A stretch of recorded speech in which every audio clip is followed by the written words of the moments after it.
Hariom uncle की महाराज बोल रहे हैं जी। महासंग्राम विश्व युद्ध के बीच घोर प्रलय, अंतिम प्रलय के पहले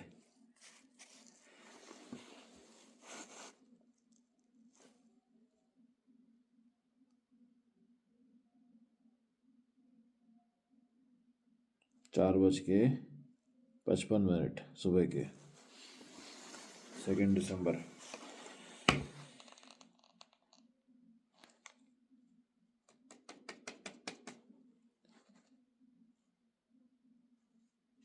कुछ प्रश्न ऐसे होते हैं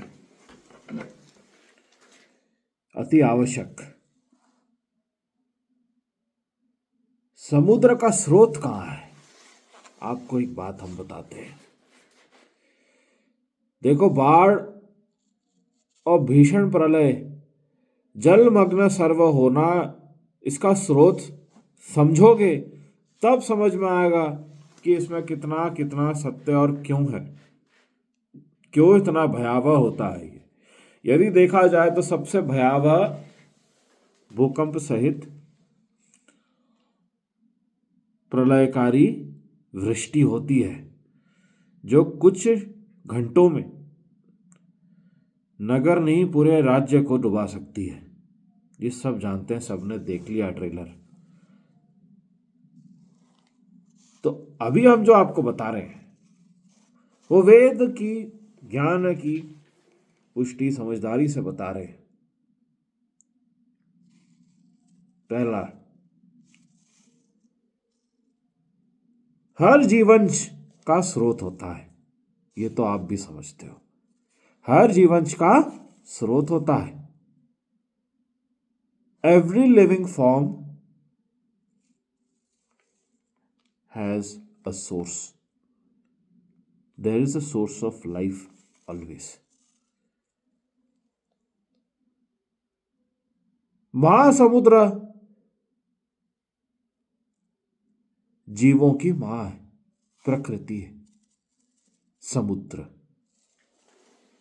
सात्विक है, पूर्ण, शुद्ध करने योग्य, सर्व कुछ शुद्ध कर सकती है निशक्ति से।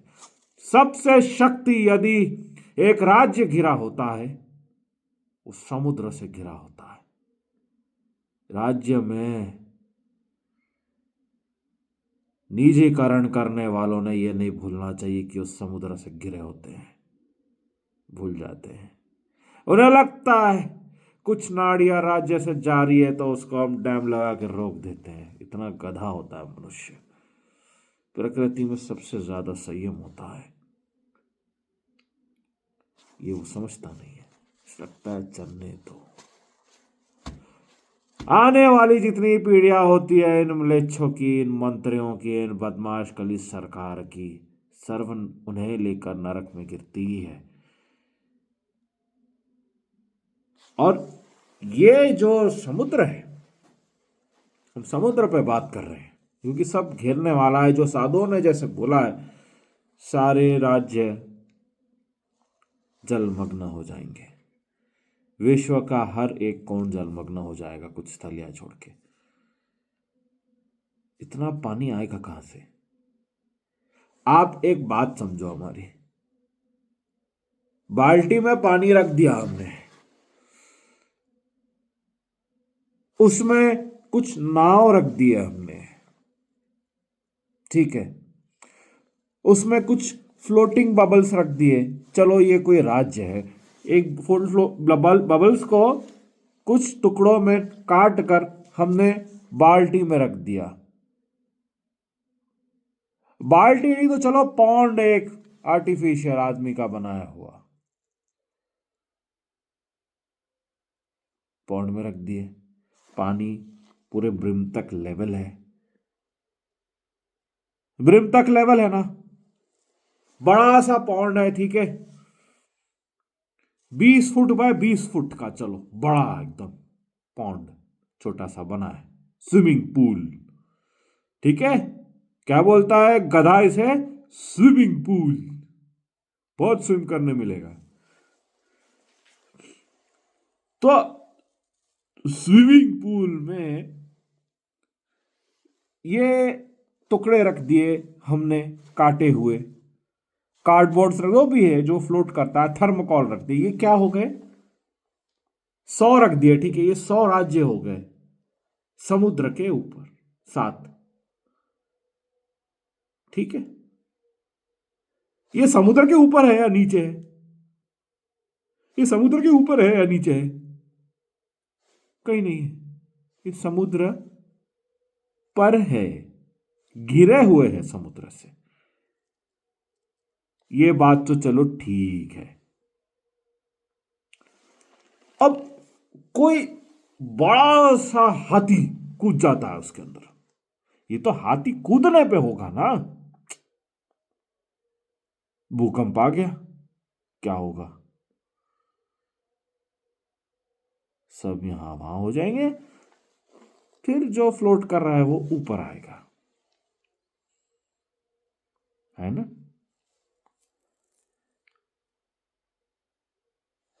अभी तो जल में माटी मट्टी स्लज तो है ही नहीं, तो जब मिट्टी डाल दो बहुत सारी नीचे में, उसमें नाड़ियां बन जाती है अपने आप, जब वो प्रकृति का भाग होता है। जब बड़े बड़े जीव होते हैं नीचे समुद्र के, तब समझ रहा है आपको हम क्या बोल रहे हैं?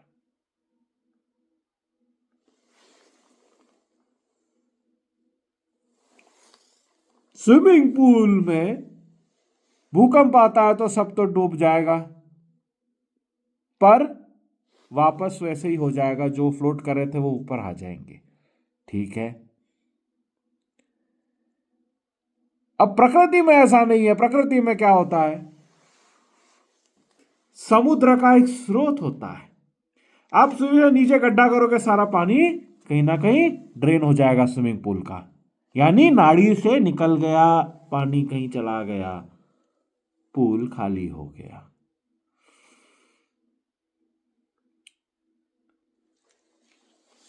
समुद्र के नीचे कोटि कोटि नाड़ियां होती हैं, अरबों में होती है नाड़ियां।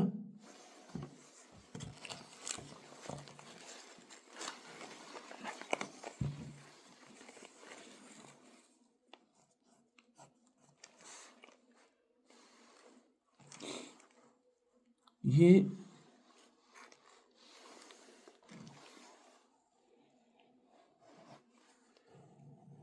बढ़िया पे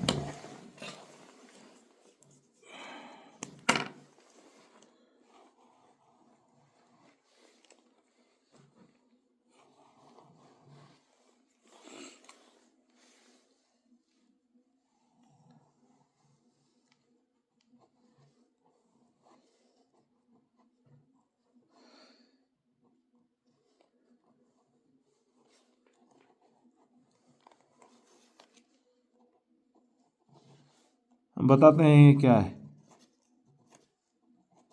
इसका है एटलीस्ट 20, 20 नहीं, 5 किलोमीटर्स, 5 भी नहीं है, 3 किलोमीटर्स है। ठीक है, ये एक्सपेंस जो है ना वेव्स का, ये अराउंड 3 किलोमीटर्स है। बहुत ज़्यादा लिखा है हमने, जनरली ये 600 मीटर 800 मीटर का होता है,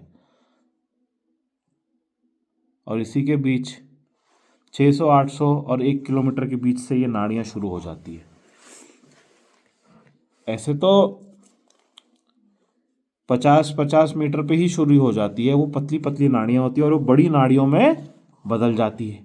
ये समुद्र के नीचे का टेरेन है। कोई समुद्र का पानी निकाल सकता है क्या पूरा? बोलो कल ही सरकार को निकालना है, पूरा पानी निकालने बोलो उनको। कहाँ डालेंगे पानी? नहीं निकाल सकते, बेवकूफ़ है, इनके लिमिटेशंस होते हैं, गधे हैं ये, कुछ नहीं आता। प्रलय सिद्ध करती है बार बार, तुम गधे हो, फिर बनाओगे मैं फिर गिरा दूंगी, गधे हो तुम, बार बार गधा बोल के जाती है, फिर भी सुनता नहीं। अभी ले जाएगी सीधा सब। तो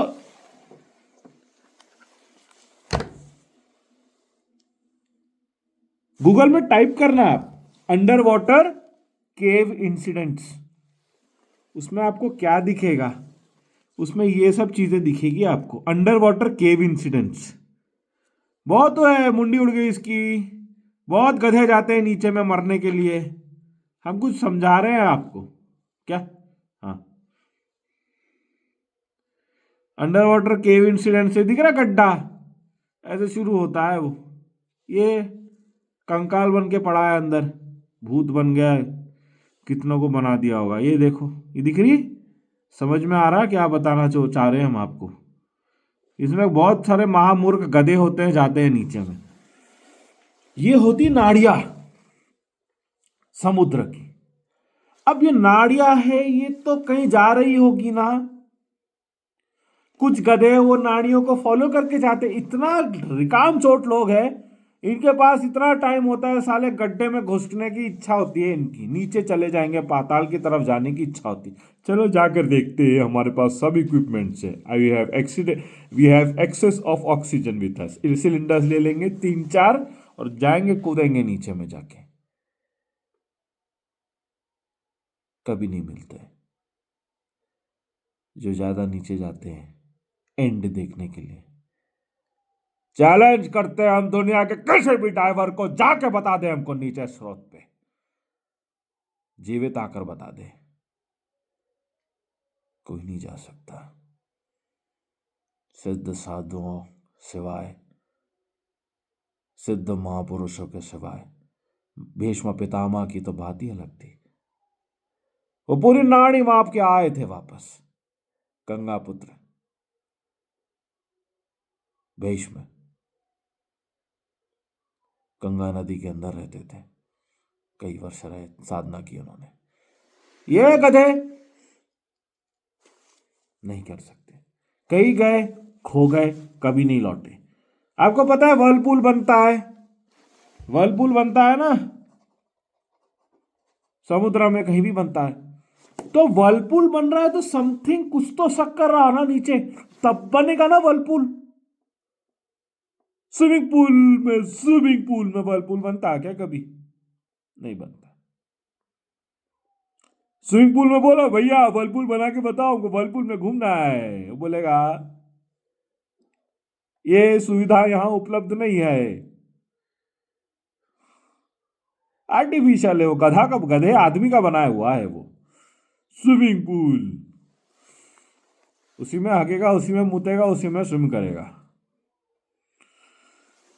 ये है आज का कलियुगी, घोर कलियुगी मनुष्य। पवित्र नदियों में स्नान करना भूल गया है, पवित्र नदियों को गंदा कर दिया है, और बाल्टी भर पूल बनाकर उसमें नहा रहा है और सेल्फी खींच रहा है। वर्लपूल नहीं बनता, समझ में आ गया? महानदियों में, सागर में, महासागर में भौरे बनते हैं जो सबको खींच के ले जा सकते हैं नीचे। हाँ या नहीं? हाँ। तो यानी स्रोत है कहीं बहुत दूर।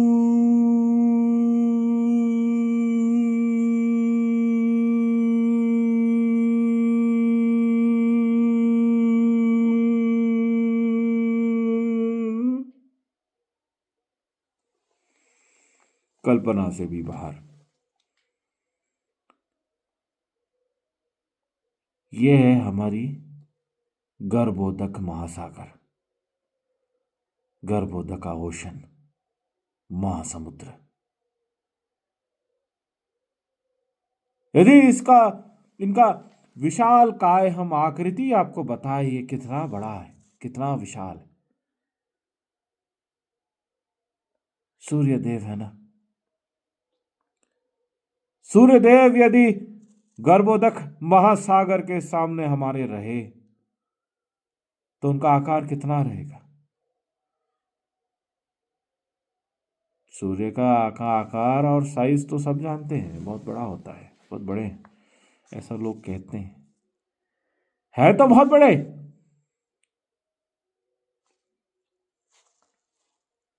कितने बड़े, बहुत बड़े।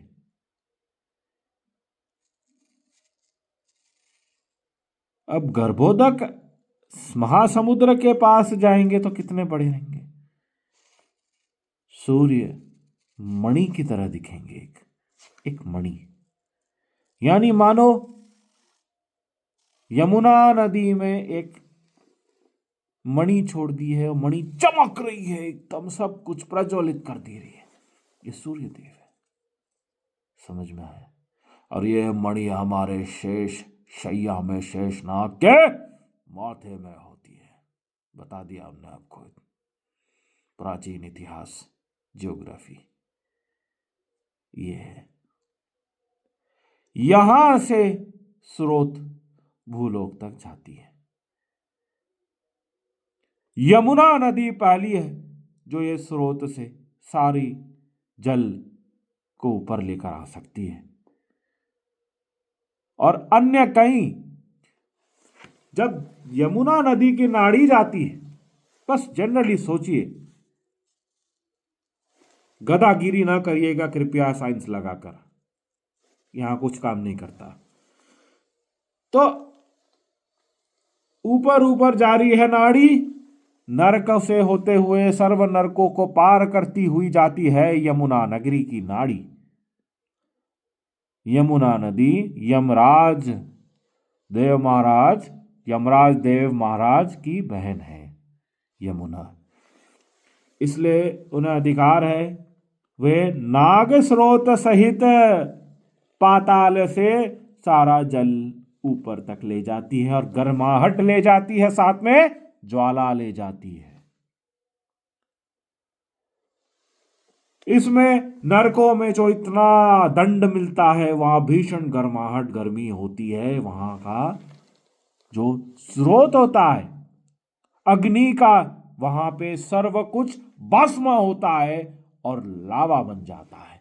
पाप कर्मियों के चमड़ी, मुंडी, सर्व कुछ पेस्ट बन के लावा बन जाता है। जितने पाप कर्मी, दुष्कर्मी वस्तु, सर्व कुछ जो पूरे धातु जातु सारे वस्तु सब कुछ लावा बन जाती है, ज्वाला बन जाती है। तपती हुई ज्वाला जलाती हुई चलती है और ऊपर स्रोत तक जुड़ती है, क्योंकि जल के साथ अग्नि रहेगी ही, तो दोनों स्रोत साथ ऊपर खुलते हैं और दुष्कर्म क्षेत्रों में ज्यादा खुलते हैं, इसलिए रिंग ऑफ फायर है।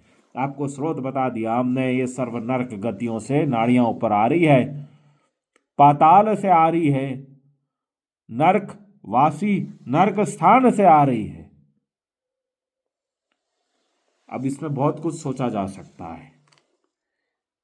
भक्ति ध्यान करके सरस्वती देवी का आशीर्वाद लेके नरकों की नाड़ियां, इस पर कभी समय रहेगा तो बताएंगे।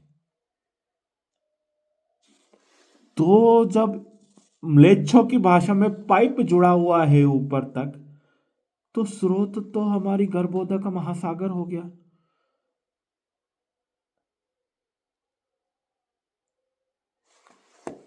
इसलिए कोई क्षेत्र जब डूबता है वो डूबा रह जाता है। बहुत से क्षेत्र जैसे होते हैं, जैसे द्वारका नगरी हुई हमारी महाभारत की,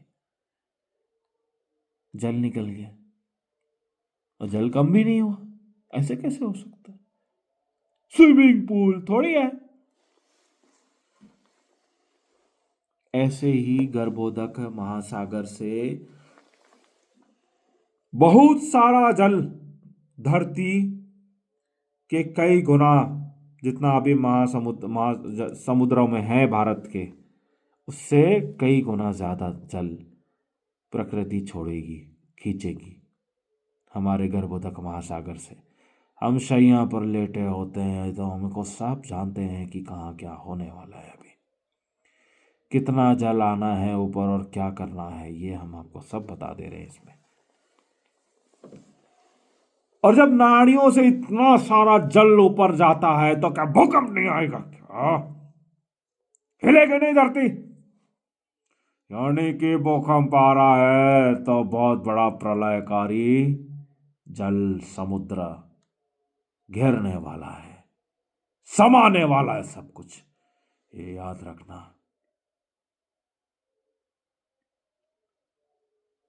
साउथ ईस्ट नेशन सारे जलमग्न हो जाएंगे, ये सब दिखेंगे नहीं।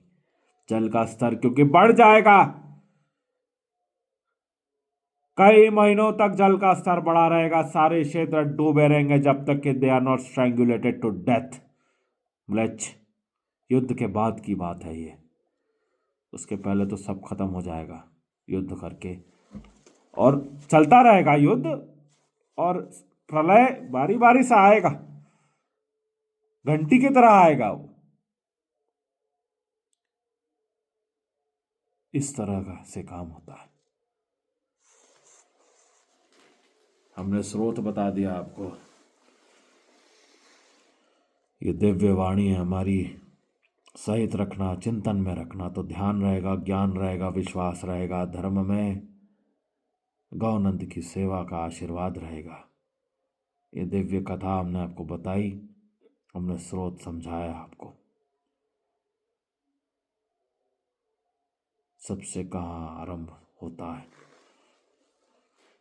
और अंत वहीं म्लेच्छों का खींच लेती है, इसलिए महासमुद्र सीधा नरक की ओर खींचता है, और नाड़ियों से पापात्मा को खींचते हुए जल सहित नरक में छोड़ के गर्भोदक नदी में वापस समा जाती है वह महासमुद्र। हर हर महादेव।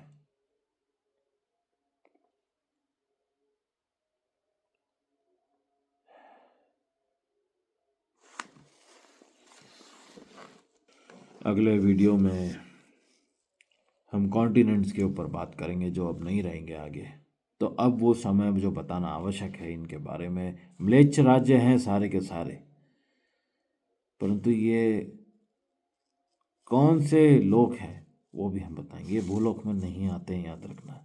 भूलोक में सिर्फ भारतवर्ष आता है, उतना स्थान आता है जितना महाभारत के समय था, उतना सीमा तक आता है, परंतु अभी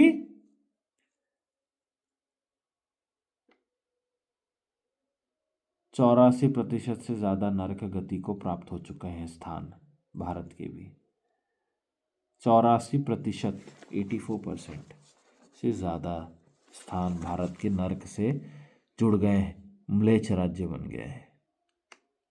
समझ में आ रहा है?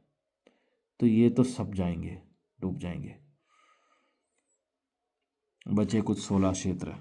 क्या हमने आपको कितना बचेगा उतना बता दिया है, कितने क्षेत्र मोटा मोटा अगर बोलोगे तो भारत का कितना बचेगा, 16% बचेगा। ठीक है, ध्यान रहेगा। 84% जलमग्न हो जाएगा, महीनों तक रहेगा, और प्रलय की बात कर रहे हैं सब कुछ। मध्य प्रदेश पूरा जल में डूब जाएगा, कुछ क्षेत्र बचेंगे जो अमरकंटक से जुड़े हुए हैं थोड़े से, ये सब कुछ जलमग्न हो जाएगा, खत्म हो जाएगा। इंदौर ये सब पूरे, कोई अस्तित्व नहीं बचेगा इस क्षेत्रों का, दिखेगा ही नहीं है। वैसे ही यूपी के साथ भी होगा, यूपी का पूरा मैप से गायब हो जाएगा, गंगा समुद्र बन जाएगी, सब निकल जाएगी। गंगा के आसपास स्थान तो छोड़ दो, नथिंग। वेस्ट बंगाल सब, झारखंड सब।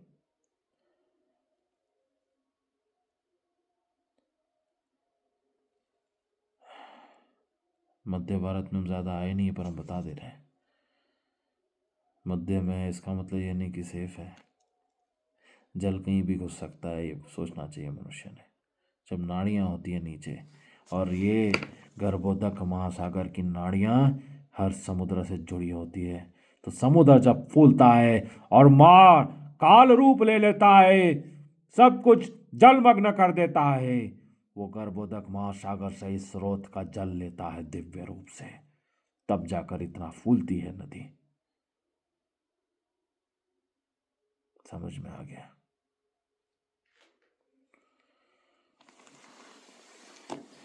हर हर महादेव। जनरल कल की साइनिंग आउट।